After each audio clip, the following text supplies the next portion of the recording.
Hi, everybody. Welcome to another episode of Movies Are Dead. I got 3 words for you, Nick. What is it, Boris? Welcome to Juarez. Oh, God. Oh, we're in it now. It's hot. This is it. There's we're in graffiti Juarez. on the walls. Oh, my God. Look at all SUVs these are people. just streaming Jesus. down the highway. Is that the border wall? It's so small. We got guns. We got Benicio. We got Emily Blunt's. Josh Brolin. We got Josh Brolin in Dude, there. Daniel Kaluuya in this movie. Daniel Totally Kaluuya, early forgot role. he was in this Yeah. movie, dude.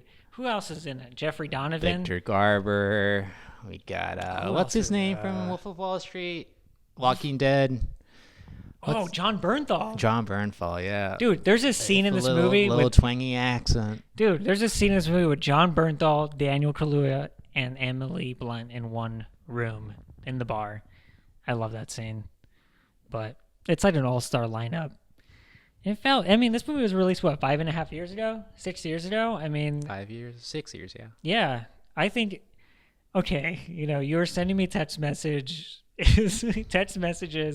of dialogue from this movie, and yes, I can understand why you were sending them to me, because they are kind of, on paper, it sounds like cringeworthy. Does that make sense? And you were reminding me, and I was like reading the messages, and I was like, oh my God, am I really going to defend this dialogue? And yes, I will die on this hill. Of what? Of that it's good dialogue? Yes. Oh boy. Okay. That's no. the least. Are we of still our- going? Yes, we're fine. Perfect. That's the least of our issues with this. Oh no. Okay. All right. So let's describe Sicario for our listeners. How Yeah. would you describe it? How would I describe it? Yeah, what's the plot it's, here? By Denis Villeneuve's own admission, this is a combination of an action movie and an art house film. Okay. It's about Emily Blunt. She's an FBI agent knocking down doors, trying to find bodies. And she finds a lot of bodies this one time. Isn't that right, Nick? Yeah, she does. Anyway, that she gets dragged into this whole conspiracy, this whole special task force headed by Josh Brolin to go down to Mexico and find the head of a cartel.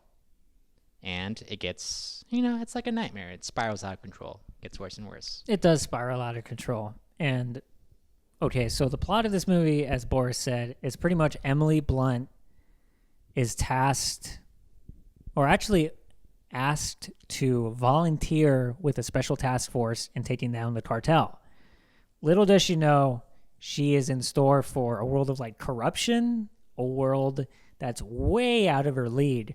And she realizes that not all of the good guys are good, particularly the way the task force is represented, and also what she discovers about the United States and the government and what we do in the war on drugs. I would say that's pretty much the description of this movie.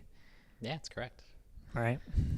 My thing, it's not what it's about how it's about. Okay. as All I've right. heard Before said we before. continue, I just want to let it be for the record, I love this movie. Boris does not like this movie. There we go. They would find out if they were going to listen to it. Okay. Yeah, where do you want to start with this? All right, let's start at the beginning. Okay, we open up with, how would you say? What is it, the raid on a cartel's house? Yeah, in Chandler, it's a Arizona. housing development in Arizona. Mm-hmm. And what do you want to say about it? I don't know. No, they open up. Okay, Denny V opens up with this wide shot of Denny V. That's his. I'm sorry. We're gonna abbreviate his name. Okay, so wide shot. We see a SWAT guy enter frame. There's a lot of these shots in this movie. Cinematography by Roger Deakins, which I think he was nominated for this movie for Best Oscar. Later on, he'd win for 2049 Blade Runner with Denny V. But he opens up with a wide shot, and they're coming in to frame. And pretty much it's a raid on a cartel's house. And it's action from the get-go. It's literally action from the get-go. I know that during the sequences, it can be a little bit too much. All right? Too much what? The action. It's too much action. You know what I mean? It can be over the top. All of a sudden, we open up with the raid, and then there's like a SWAT vehicle bursting through the house, and there's a Mexican dude like be literally falling off a fucking lazy boy, and he's like, oh my god, and they're telling him to get down. I really like the way it opens up. It's like the action, the anxiety, the music by Johan Johansson, the creeping theme of like death in the score. It's probably one of the best scores of the 2010s, along with Micah Levi's Underneath the Skin. I really enjoy the sound and the music. I remember watching this in the theaters, and I was like, this is an extremely loud movie. Like the sound design of this movie is so, like, it hits you over the head. Like the audio mixing of this film, like it feels like you're in it. It feels like it's all around you. It's happening at once. And I also like the way, like, the dialogue flows out of the characters' like voices. I don't know. Character voices in this movie, the way they like ricochet off each other, the way like grunts, like Josh Brolin mumbling, the chewing of the gum, Benicio del Toro's like Mexican accent coming through, like I like that. What Mexican accent? He has a Mexican accent. No, in this he movie. doesn't. Yes, he does. Okay. It's like, well, it's not like a true, authentic Mexican. No, accent. then why is it there then? But he has it though. It's like like it's a neutral accent. It's better than in Traffic. In Traffic, he was doing something else. I love him in Traffic. The accent's not there. That's my point. Anyway, I see it. I tried to watch this movie with a different lens than before, and I came to understand this movie, like Denis Villeneuve said, it's an action movie combined with an art house film. It is. And for example, you can say there's a subplot that follows the Mexican policeman who is corrupt. Yeah.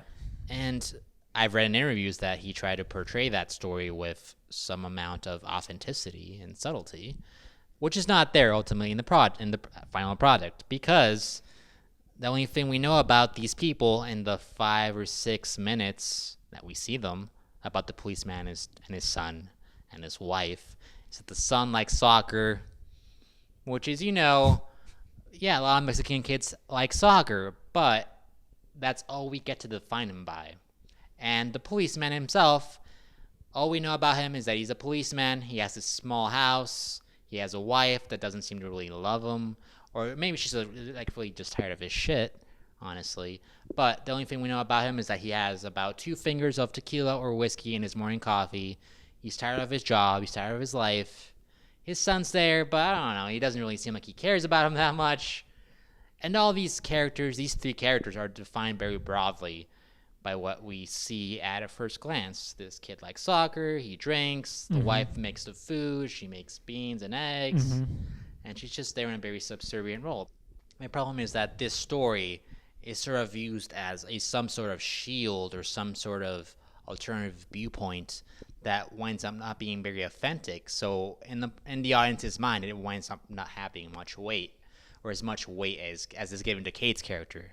Okay. Yeah, I could kind of agree with you on that, because there's probably 4 or 5 total scenes with the Mexican cop with his family. Yeah, if right? that. Yeah. And we end with the kid playing soccer, right? Yeah. And it ends sort of like in Traffic, like the way Traffic ends with Benicio watching people play baseball, right?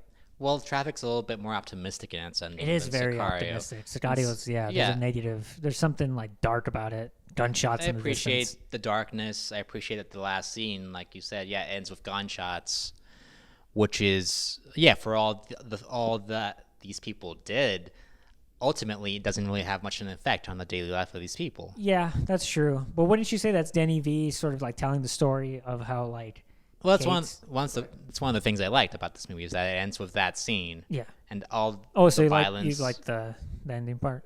Yeah, like the last scene, because it just all the murder and the subterfuge, all the things Kate went through, to just ultimately wind up, being, I don't know. It's all for nothing. Traumatized. Yeah, it's all for nothing. These kids still have to play soccer with the sound of bullets from assault rifles being shot somewhere near the... I mean, at the heart of this story, like, it's weird. The way this is written, it was written by Taylor Hatford. I like the way it's written. Sheridan. Is it Sheridan? Yeah. Okay. Anyway, the writing of this, I like the way it's written, because the audience is taken through the story through Emily Blunt's character, Kate. through her eyes.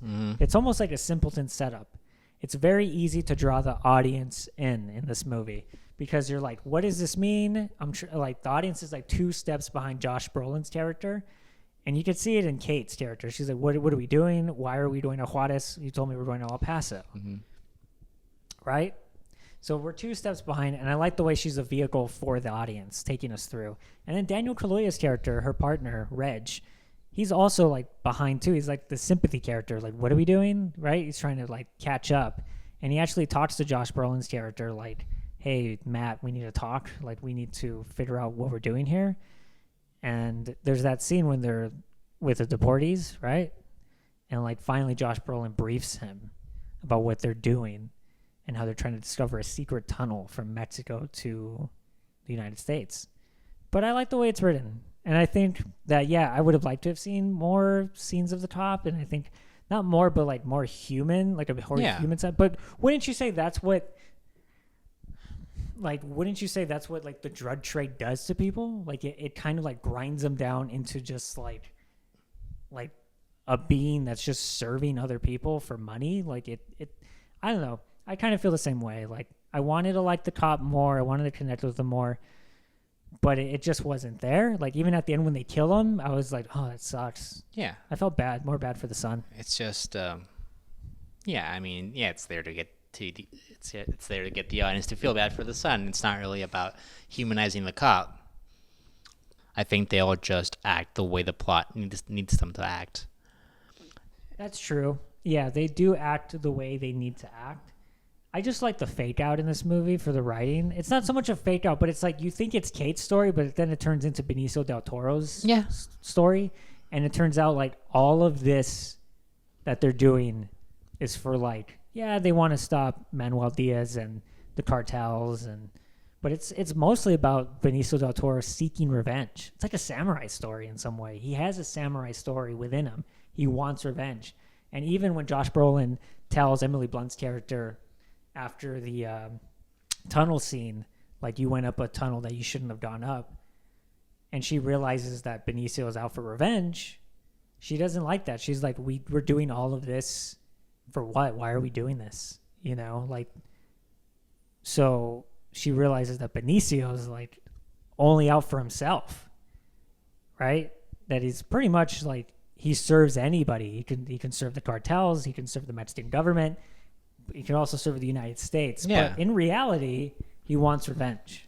That's what Josh Brolin's character says about him at the beginning of the movie. I think he just goes wherever he can do what he needs to do. That's right, yeah. And I appreciate the bit about Kate not being revealing. The first time you watch this movie, you think, yeah, Kate's going to be the protagonist. She's going to be the character that makes things happen, the pivotal character that sets everything into action. She does in a way, but as the story goes on, you find that she has less and less power and agency over anything that's happening around her. She has no power, and the only reason she's there is because of jurisdictions. And at the end, she was pretty much there just for a signature on a piece of paper. Right. I would argue that they would probably have an easier time finding like a dude who would be happy to go gung-ho on some Mexican drug dealers, but they didn't have to bother with Kate. No. But yeah, if that happened, the movie wouldn't exist. Then also, like, she still has that, like this weird, not weird, but like she wants to catch the bad guy. There's a purity to her. Yeah. So it is a shock to her that the guys, okay, on the border, that border sequence, which I think is an amazing sequence by Denis V, the way it's set up with the camera angles and the action, the way it goes. She's just shocked that the Americans who are trying to get back to Texas with the narco, that they would get out of their vehicles first. She was under the impression if the narcos shoot at us first, we have all the right to shoot at them. But she's just surprised that the good guys get out of the car first and actually kind of provoke the narcos into the battle. You know what I mean? I don't know. It's just like, it just seems like someone who's in the FBI shouldn't be that naive. I don't think she's naive, though. She seems very naive again and again. It's not naive, but it's like she wants to. She keeps on saying throughout the movie, "What are we doing here? What are we doing?" She doesn't know because she still has that like purity to her of like, we're gonna do the right thing. America always does the right thing. But as we learn through the movie, we're not doing the right thing. Like, we might even be the bad guys in this situation. That's what I like about this movie. Like, the heroes portrayed are probably the bad guys, and there's no good side to it. You know what I mean? Yeah, that's part of it for sure, and I appreciate that as far as it gets. But again, yeah, like I was saying before, I had to remind myself that this is a mainstream movie meant to be seen by a lot of people and be entertaining. Okay, yeah. And if the movie I would make out of this material or this idea is a lot more like Heli, like this is a movie. I know you referenced this movie, Heli, from 2013. It came out a couple years before Sicario, and it's a movie made by a Mexican crew, Mexican actors, everything about it's Mexican. And it's just such a stark contrast in the way it deals with violence and the way it humanizes its characters compared to Sicario, where the violence is always meant to be very exciting, suspenseful. Yeah, I mean, instead of okay. in Heli, the violence is always, it's full of dread. It's not like you hoping nothing more violent happens because you're afraid for these characters. You're in the story in a much more visceral way. You hope that you hope that somehow, even though you know it can't happen, you hope they get away from the people that are committing the violence. And in Sicario, it's always very, what's going to happen next? So what's going to happen next? It's very, or whatever. It's very much about, what's going to happen? Yeah. What's going to happen? I get what you're trying to say. And I guess that could be the, like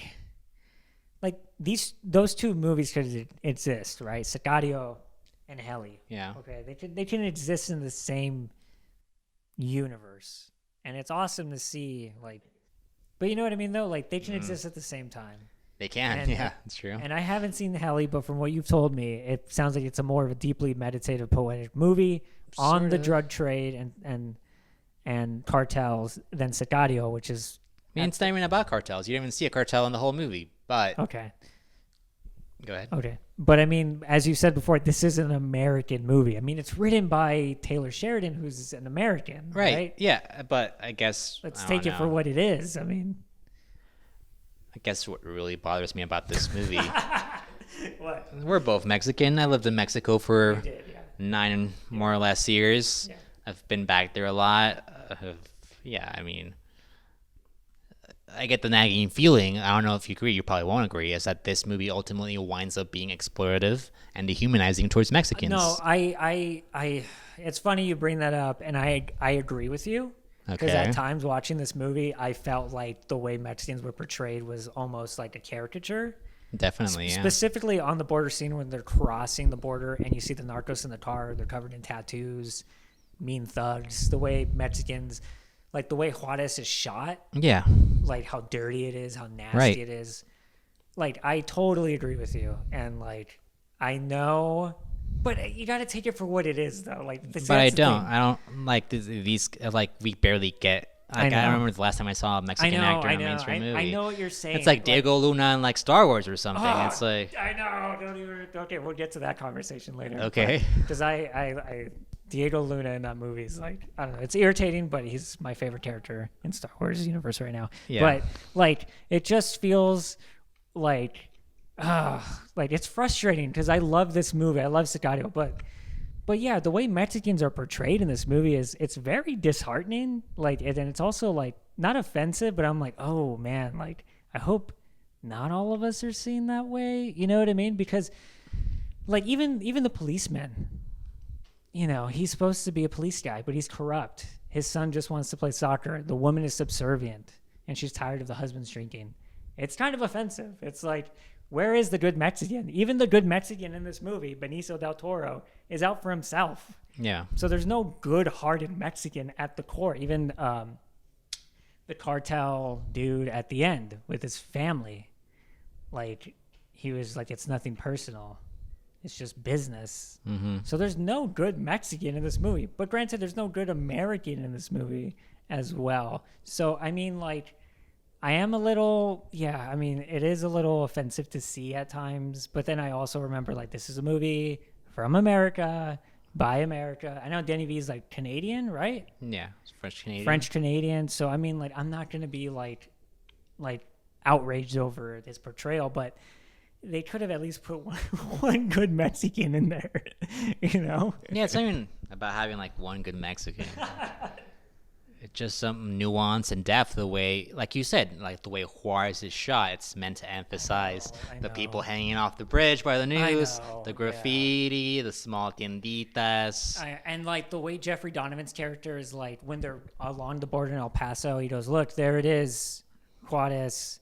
In 1900, you know, President Taft went to go visit the president of Mexico. He took 5,000 men with him. And I'm like, man, even Mexicans were back then. They were mean and killing people. What the hell? Like, come on. Like, Well, in our defense, like 20 years after being independent, the United States started a war to take away half our land. all right, that's a history podcast right there. But Okay, I know there's what you're saying. reasons that No, Mexicans might have been, Yeah. might have had a little bit of animosity towards President Taft. There was a little bit of a beef as well. Yeah. But like, but you know what I'm saying though? There's like even okay when they catch the deportees, right? And they're there, and Benicio is asking all of them like, "Have you been to America? Yes, no. What's your name? Alejandro Rodriguez, right?" He's asking all of them like, I don't know, like the way Mexicans are portrayed in this movie, it is kind of like off-putting and like a little disheartening. But I don't know. I'll still defend this movie. I still say it's a good movie, and I still like. Well, beyond that, Go it's ahead. just like I feel like the first time I watched this movie, I was entertained, and I grew gradually disappointed when I saw the way it was going. But I was still entertained. But now I was watching it again, and it seems I'm not entertained by this movie. Even that. Okay. I see where it's going. I see how it's gonna get there. There's no surprise, but beyond the surprise, you can watch a movie that's great over and over again. Right? I agree with you, as in like you can't. Are you trying to say you can't watch this movie over and over again? That's the only part of it. But yeah, the main Okay. point I'm trying to get at is that the movie, once it loses its surprise, it reveals itself to be sort of a, textbook I know what you're trying to say. attempt at an action movie combined with an art house movie, and then winds up being sort of dull. Okay. I kind of agree with you that you could see where this movie's going, but it's still a good movie. Like I find it to be entertaining still on second viewing. If I watch this a third time, I don't think I'll be able to I'll make it through, but I'll see more problems with it. Right. It's kind of like The Dark Knight Rises, Sure. where I know, sorry, we're bringing in like a different type of movie, but it just feels like on more repetitive views, you're like, oh, this is what's wrong with it. Ooh, look at that. You know what I mean? So I agree with you on that, but I just feel like Denis V made a really good action movie that's kind of art housey at times, and it's very the way the score is done, the cinematography, that tunnel scene at Magic Hour by Roger Deakins. I mean, that's I haven't seen a shot like that at Magic Hour in a movie in a very long time. The way it's a beautiful layout. Yes. I think the nickname for that scene is Cowboys in the Sunset or something. It's something like that, but the way that is shot and that whole night vision sequence is shot by Deakins is beautiful. It's just I don't see that in mainstream action movies. So I guess that's why it's an art house movie at times, Yeah, it's shot. Yeah, I mean, you could make the argument that it's more of an unconventional narrative, an unconventional main character with better technicians. For example, Deakins, who's one of the greatest cinematographers of all time. Once you get him on board, you're gonna get a lot of different style. For example, there's that one shot after they come back from Juarez where it's Emily Blunt and Josh Brolin arguing, and it's done a very wide shot from what seems like 100 feet away or something, and the whole scene plays out in a wide shot. Any other action director wouldn't do that. They would cut in for close-ups. They would probably add some handheld, make it really shaky. Shaky. And they just play it from far away, and that's all you need. You don't need to cut any closer. No. Stuff like that makes it seem more of an artistic action movie. But at the same time, I mean, I can appreciate that it's edited well, and the music is good. It becomes a bit much, but it's still good. Yeah, he's obviously working with the best technicians and artists that are around. They're alive right now. But ultimately, that doesn't mean much to me because what the movie is about and how it is about that. Yeah. I know what you're saying. There's faults in the story. There's faults in so many things wrong with this movie, but I think it does a really like it's a really entertaining watch. And it's something you would see at Best Buy playing on a really nice 4K TV, Yeah. like on mute. And it looks great. And going back to Heli, it's a movie that doesn't have the same dynamic, of course, but it's a movie that doesn't shy away from violence. And once you get to a place where you show violence, something that's horrifying to experience and to watch, even as a movie, then you get somewhere else that's a bit more honest in how it feels to actually be in the situation. Okay. If you cut back on it, if you're trying to make suspense, if you're trying to build it up, if you're trying to do a lot of quick cutting between different people being shot at the same time, it makes it exciting. It makes it this fun to watch. Okay. And yeah, I mean, we've talked a lot before about violence in movies being sort of numbing. Like we don't feel it; we just see it happen. Numbing, and I don't know if this movie were made in the '90s, early 2000s, this movie would have so much more violence. Yeah, it would be totally different. You know, like see Mel Gibson playing Josh Brolin's character. Yeah, you have Julia Roberts.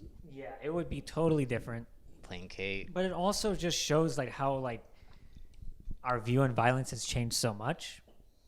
You know, and how like hand-to-hand combat scenes have replaced gun shootouts. Even in this movie, that John Bernthal scene in the house when she discovers that he works for the cartel, he's corrupt. Like that scene, like how much that scene is dragged out in comparison to like the border scene, right? The hand-to-hand combat violence has replaced gunfights essentially. And I think it's just because of what like has happened in the country within the past 10 years with gun violence. Our views are changing. So I don't know, man. Like I agree with you about like Benicio del Toro's character at the end and how he kills like the drug lord and his family. Yeah, you can think of Sicario could have been worse. I mean, you can think of like all these kinds of... No, yeah, it could have been worse. This could have been a straight-to-DVD movie that you see at the Mexican market, you know what I mean, on the shelf before you check out, you know what I mean? Yeah, you would see this walking down the street and like there would be this guy selling pirated copies. Yeah, those were the days, man. Yeah. I miss that. I would go by and they'd have like a bootleg version of like Paid in Full or something like How High or... You know, I don't know. When, like you could get Blu-rays, like full Blu-rays, like remember that? Copied onto. Man, those were like and I feel like I remember I bought one time. This was a while ago, but like, or did I buy one with my friend? I forgot. But I remember feeling like awful. I was like, this is piracy. No one should be doing this. You know, no one should be doing this. Yeah, but like, ultimately, yeah, I appreciate that Sicario is a well-made movie with a lot of good talent. Work. I just disagree with those choices. I know what you're saying. And he's a good director, obviously. But he's probably one of the best right now, like working. Like Dune. Okay. Right? Dune, I mean, granted it hasn't come out yet, but like I was excited for it before pre-pandemic. Yeah, it hasn't come out. It hasn't come, but I'm excited to see it. That's good. Because it's Denis V, man. Like, you know, like, I don't know. He's I don't know. I like him. I'm sure he's very nice, but I disagree with his choices and his approach to this kind of story, and it makes me feel bad after watching it because I know that most audience members will have this image, this idea of what Mexico is and what people are like there. I agree with you on that. And even if they don't intentionally believe it in a malicious way, they still have that idea. I know what you're saying. That like.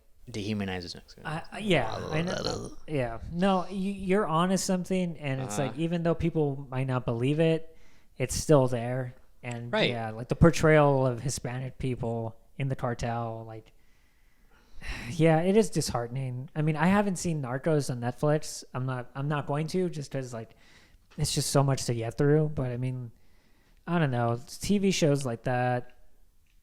Yeah, there's an audience for them, and people like those shows. You know, they want to see violence, they want to see the drug trade, and it's kind of like what you got with. You're onto something with Wolf of Wall Street. How when that movie came out, people were idolizing. You know, they were idolizing people that they shouldn't be idolizing. But I guess it's human nature to like. Yeah, there's like something about. Yeah, it's like you shouldn't be admired. It's kind of like our fascination with serial killers in America. Sorry, I wasn't gonna take it there. Yeah. Do you know what I mean? Like. Sort of. The recent wave of like people being obsessed with serial killers through podcasts and TV shows, like it's something that we're drawn to, like instinctively. Like you're not supposed to see this, and you're not supposed to know about this, but you're still gonna watch it, you know? Sure. I was thinking more about like how this movie is a child of, yeah, like you said, the old 80s and 90s action movies. Yeah. Where people sort of have this desire to see the hero go beyond, break the rules and go beyond what they're supposed to do to like get revenge or kill the bad guy. And that's not how the world works. Don't usually get a chance. It's cathartic because you don't usually get a chance to get back directly at the person that took something from you. It's just like, yeah, I know what you're saying. Sometimes I know what you're trying. Sometimes the bad guys win. Yeah, definitely. Sometimes the bad, but maybe in this movie, like I've said before, there's no bad guys. Yeah, there's no good guys. There's no end to it. Someone else is gonna take that guy's place. Like at the end of the movie, like it makes you think of like, what is the war on drugs? Like, what is it? Have I been like trained to think that this country's bad, that country's bad, we're bad? You know what I mean? Yeah. Or we're the good guys, they're the bad guys, or vice versa. Like, it makes you rethink a lot of things. Right. I also don't like movies that are didactical or try to like teach you a lesson or something like that. That try to like, you know, instill some sort of idea or ideology in you. I don't think this movie does that really. I think it just sort of puts it down the middle. So let's get to your point about Diego Luna in Star Wars. Sure. Real quick. Another thing I want to say is the accents. Okay, go ahead. Most egregious is Breaking Bad, obviously. Just people who are from Chile who have no semblance of a Chilean accent. People from Mexico who have no semblance of anywhere in Mexico having that sort of accent. I mean, that's just kind of like the product of like filmmaking, though. Yeah, Hollywood casting directors. We want the right face. And it's crazy. Like they used to do the same things with like Indians. They would get Mexicans to play Indians. Yeah, or just do brown face. Yeah, or brown face. It's just like, I don't know, man. You know. I just found a movie where Toshiro Mifune what's it called? plays a Mexican. What? That's weird. I was saying it to you. I forgot the name. Okay. But yeah, it is weird because it's Toshiro Mifune and like a bunch of Mexican actors. It's kind of like when John Wayne played Genghis Khan. Yeah, it's just happened in the 60s for some reason. It's just what it is. It's just like, I don't know. We'll look back on this time and be like, man, Sicario, they had the awful accents, and look at the way the Mexicans are filmed in this movie, you know. But yeah, it's the same thing as, you know, Native Americans and Westerns. Yeah, I could see that. I mean, and it just doesn't help me, man. To just beyond the accents, every now and then I'll go into a news article about immigration or the drug war and see if there's any more compassion or empathy that's been developed by the white readership over the years. And every time I'm disappointed and enraged with how people with names like Bob, Sue, Helen, Tom, they're like, oh, why don't they take care of the problems in their own country? Why do we have to suffer for it? Oh, why don't they go back to their own country and get a job? We're getting into something different there. I mean, but it's part of it. That's one or two people. No, it's the whole comment section, and each stay away from the comments. Yeah, but I know that's how people think, though. Like how many people voted for Donald Trump last election? I know that's how people think, and that's not only like a small subsection of humanity, but it's at least half. It's at least half of people that think that way. Okay, all right. We're getting into politics now. It has to. When you get to the top, when you make a movie about the drug war and you're dehumanizing Mexicans, that's what's gonna happen. I know what you're saying. I mean, granted, this movie came out in 2015. Even then, I mean, and it, you know, pre the Donald winning, but I mean, like, okay, what were you gonna say about Diego Luna in Star Wars? Because I want to get to that. No, just that he was the last Mexican actor that I remember being in a mainstream movie. He is so good in that movie. Yeah. And I just have a beef, like, not a beef, but it's just, you know, you kind of touched on something in Sicario that made me think about the portrayal of Mexicans. And it just reminded me of Star Wars. Like, in Diego Luna's character, like, I'm pretty sure they say not to trust him, right? Yeah. There's a part where they tell, is it Felicity Jones? Huffman. No, it's a completely different person. Okay. Sorry. Yeah, it is Jones. She, like, I think they tell her character not to trust him because he's a thief, right? And then, like, I don't know, that was a little, like, Same thing happened in Benicio's character with Star Wars. That's a good point. Same thing happened in Rise of Skywalker. Yeah. Where they make Oscar Isaac's character a former drug runner. It's just like, man, like, I don't know. You did get me thinking about that, and it is disheartening. And I think maybe one day it'll change. Like, we could just have a Mexican character just be there. You Yeah, know? it's like be a person and just like hang out. Like Exactly. Hey just guys, be I a like dude. I like all kinds of music. You know, I mean, even like Riz Ahmed in like Nightcrawler, like even the way he's portrayed, he's playing a Salvadorian, I think. Is he?